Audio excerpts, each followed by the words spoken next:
जी, मैं हूं डॉक्टर जुल्फ़िकार अहमद और पेशे खिदमत है एक नए वेटनरी केस के साथ। आज जो हम केस डिस्कस कर रहे हैं वो हमारे इस जानवर से रिलेटेड है। तो ये बड़ा ही इम्पोर्टेंट केस है और अगर अनअटेंडेड छोड़ दिया जाए या इसकी तरफ तवज्जो ना की जाए तो ये मोहलिक साबित भी हो सकता है। आज जो हम केस डिस्कस करना चाह रहे हैं वो है खूनी पेचश जानवर के अंदर ब्लडी डायरिया। मतलब जानवर पेचस करना स्टार्ट कर देता है और पेचस के अंदर जो है ना वो बाज़ औक़ात थोड़ा खून आता है या फिर बाज़ औक़ात इतना ज़्यादा खून आता है। ये साइड पे आपको पिक्चर भी शो हो रही होगी। ये जानवर इस तरह का जो है ना वो सिर्फ़ खून निकाल रहा था, गोबर भी नहीं था। मतलब अपनी जो बड़े पेशाब वाली जगह है वहाँ से जानवर जो है ना वो इस तरह का खून निकाल रहा था। इन लोगों ने हमें कॉल किया था, हमने आके इसको चेक किया था। जानवर खा पी ठीक रहा था। इन केसेस के अंदर बाज़ औक़ात जानवर खा पी रहा होता है और बाज़ औक़ात जानवर बिल्कुल नहीं खा रहा होता। बाज़ औक़ात जानवर का टेम्परेचर कम होता है, मतलब उसका टेम्परेचर 99 पे होता है। बाज़ औक़ात टेम्परेचर बढ़ जाता है, बुखार की तरफ भी चला जाता है। बहुत आसान इसका इलाज है। अगर हम इलाज करें तो हम अपने जानवर को जो जानवर है उसको सेहतयाबी की तरफ लेके जा सकते हैं। तो हम इस केस के अंदर जो है ना वो मेडिसिन्स कौन सी इस्तेमाल करते हैं जिससे जानवर बेहतर हो जाता है। हमने इसका 2 दिन ट्रीटमेंट किया है इस जानवर का और माशाल्लाह से ये जानवर अब 70% तक बेहतर हो गया। अब इस जानवर के गोबर के अंदर से पेशाब खून बिल्कुल भी नहीं आ रहा। तो सबसे पहले अगर इस तरह का केस हो, खून की मिकदार ज़्यादा कम हो सकती है। अगर जानवर गोबर कर रहा है उसमें खून आ रहा है तो वो एक अलार्मिंग सिचुएशन है। इसको यहीं पे आप स्टॉप कर सकते हैं। अगर यहाँ पे स्टॉप नहीं करेंगे तो मज़ीद जो आंतों के अंदर जो आंतें जो है वो अंदर से बिल्कुल स्लफ़ ऑफ मतलब छिलना शुरू हो जाती हैं और जानवर जो है ना वो खून की नालियाँ होती हैं वहाँ पे उनकी खून की नालियाँ डैमेज होती हैं और जानवर जो है ना वो खून बाहर निकल के आना शुरू हो जाता है। अच्छा, 2 कंडीशंस होती हैं। एक ये होता है कि जानवर की छोटी आंत के अंदर मसाइल आ जाएँ और जानवर की बड़ी आंत के अंदर मसाइल आ जाएँ। तो हमें कैसे पता लगेगा कि ये छोटी आंत का मसला है या बड़ी आंत का मसला है?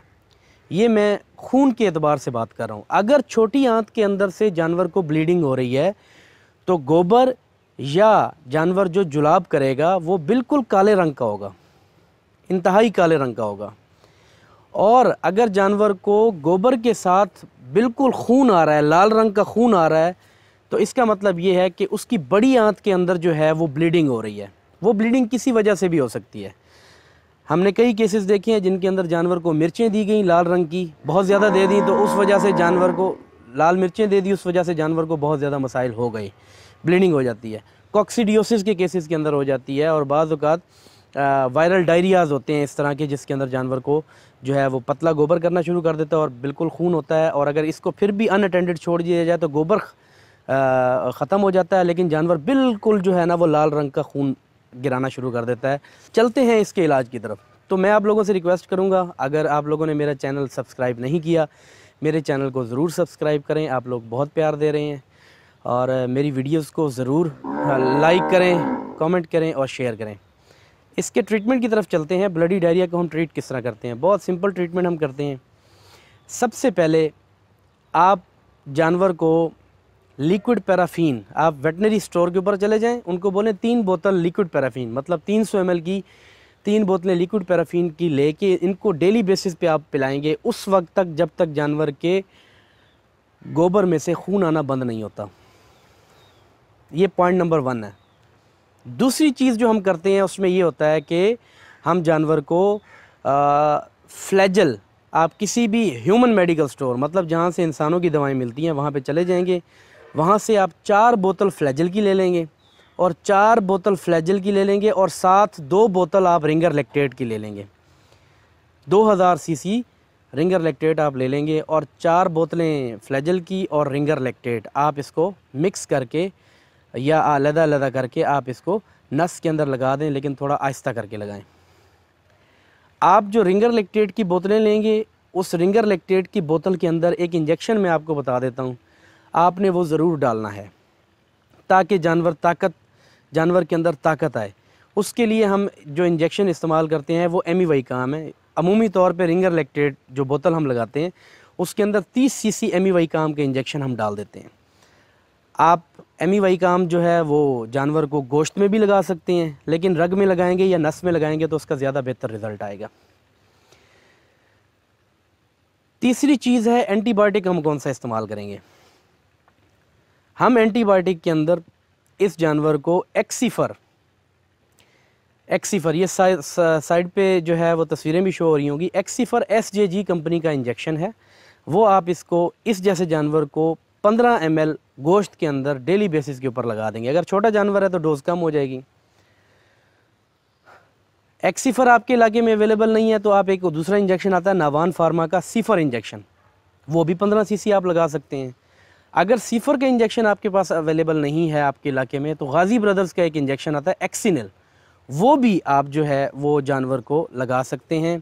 इसके अलावा मल्टीपल प्रोडक्ट्स हैं, ठीक है। अगर ये तीनों चीज़ें अवेलेबल नहीं है तो मेरा व्हाट्सएप नंबर ऊपर दिया गया है, आप उस पर जो है ना मेरे साथ रब्ता कर सकते हैं। मैं आपको इनके मुतबादिल भी चीज़ें बता दूँगा। काफ़ी कंपनियों की काफ़ी अच्छी प्रोडक्ट्स हैं जो अवेलेबल हैं। मैं पर्सनली ख़ुद जो है ना वो एक्सीफर, सीफर, एक्सिनल ये इस्तेमाल करता हूँ, इनके बहुत अच्छे रिज़ल्ट्स मिलते हैं। एक एंटीबायोटिक तो आप एक्सीफर लगा देंगे। आपने एंटीबायोटिक हमेशा सुबह शाम लगानी होती है। 2 एंटीबायोटिक्स आप अमूमी तौर पे इकट्ठा नहीं लगाते। फ़र्ज़ करें आपने सुबह के टाइम पे ये इलाज कर दिया, शाम के टाइम पे आप जानवर को एक इंजेक्शन आता है, उसको हम बोलते हैं ट्राइबर्सन का इंजेक्शन लगा सकते हैं। आपके इलाके में ट्राइबर्सन मौजूद नहीं है, आप ट्राइटोन इंजेक्शन इस्तेमाल कर सकते हैं, ICI का है। अगर वो भी मौजूद नहीं है तो आप अपने इलाके में जो है ना आपको मिल जाएगा ट्राइसल्फ़ा का इंजेक्शन मिल जाएगा। ट्राइसल्फ़ा का इंजेक्शन भी मौजूद नहीं है अगर आपके इलाके के अंदर, तो आप जो है ना ट्राइबेक्ट्राल का इंजेक्शन भी इस्तेमाल कर सकते हैं। ये चारों इंजेक्शंस जो मैंने बताए हैं इन सब का फार्मूला एक जैसा है। आपके इलाके में जो भी अवेलेबल हो आप वो लगा दें शाम के टाइम पे। सुबह तो आपने एक्सीफर लगा दिया, शाम के टाइम पे आप जानवर को 25 सीसी ये गोश्त के अंदर लगा देंगे। एक और इंजेक्शन जो बहुत ज़रूरी है उसको हम बोलते हैं ट्रांजामीन। इस ट्रानेक्सिमिक एसिड होता है, तो ये जानवर के खून के अंदर से बेजा जो खून निकल रहा होता है, जानवर के जिस्म में से जो बेजा खून निकल रहा होता है ये उसको ख़त्म कर देता है। आपने ये 4 टीके इस जैसे जानवर को डेली बेसिस पे गोश्त में लगा देने हैं। अब इन सारी चीज़ों को मैं समराइज़ कर देता हूँ, इन सारी चीज़ों को मैं इकट्ठा कर लेता हूँ। ये सब कुछ लगाने के बाद एक इंजेक्शन और मिलता है जी, एडीमैक्स का एक इंजेक्शन है, वो आप लगाएंगे। उसमें विटामिन ए होता है।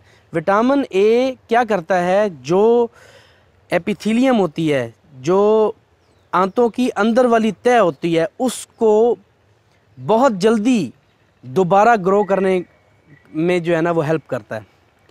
तो आप एडीमैक्स ले सकते हैं। एडीमैक्स अवेलेबल नहीं है तो आप उसके अलावा जो है वैट-3 का इंजेक्शन इस्तेमाल कर सकते हैं। मतलब वो इंजेक्शन इस्तेमाल करें जिसमें विटामिन ए, विटामिन डी और विटामिन ई ये तीनों चीज़ें हों, ठीक है जी। मुँह के ज़रिए सल्फ़ा का इंजेक्शन ज़रूर पिलाएं। उसमें सल्फ़ा डायमिडीन हमारे पास स्टार का आ रहा है, बहुत अच्छा रिज़ल्ट है। इसी तरह हमारे पास पंजनद का एंट्राडीन आ रहा है, उसके भी बहुत अच्छे रिज़ल्ट्स हैं।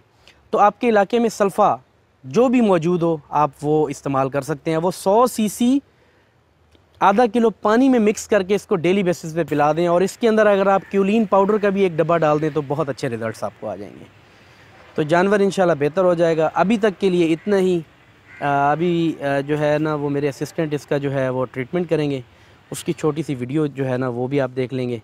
तो अभी तक के लिए इतना ही। नेक्स्ट वीडियो के लिए इजाज़त दीजिए। अल्लाह हाफ़िज़।